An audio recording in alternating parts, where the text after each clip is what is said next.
then. Think big spending can't get you reelected? Think again. FDR is the master. Has he just found his apprentice? All right, well, times are tough now, right? Times are tougher then. The government spending like crazy now, giving out handouts now. Washington did the same thing then.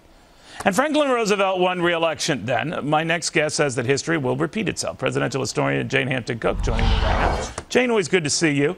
It's interesting, too, because thank you. When FDR was up for re-election 36, things had improved, not super markedly. We were still in a serious funk, but he was able to win re-election by a substantial margin. How did he pull that off? Well, you know, history does have a way of repeating itself, and FDR pledged a new deal for the American people, which radically changed Americans' relationship with their government.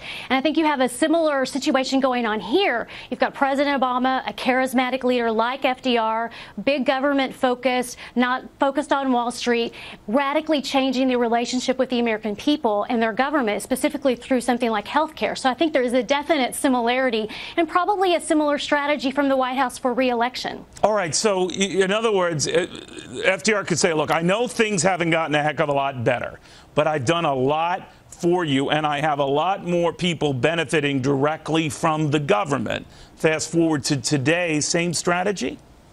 Yes, it's kind of a supermarket strategy. You know, FDR created 43 new government agencies. Look what I've done for you.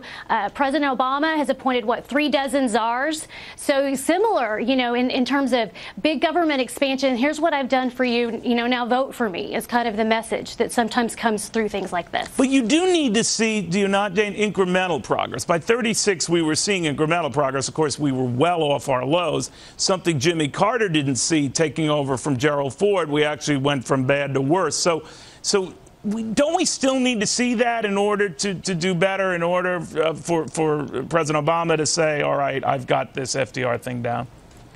Well, you know, I think so. I mean, Americans back during the Depression weren't as, you know, instant gratification oriented, and we are a very instant gratification oriented society. We can email people quickly, instantly. So I think that there is going to be a great demand for, you know, some action and change and improvement on the economic front, and certainly with unemployment.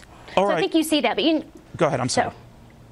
Well, just that, you know, what's good for a politician isn't always what's best for the American people in terms of policy. It doesn't always go hand in hand, in the long term at least. But FDR was very good at establishing not class warfare, but certainly an indebted or grateful class that, thanks to those 43 programs or whatever, wanted to thank him. And in 1936, when he was up for re-election, turned out in droves to do just that, right?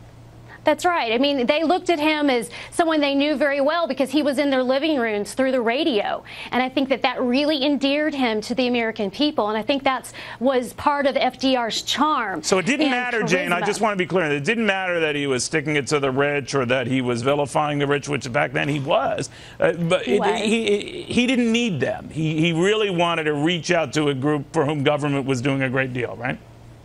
That's right.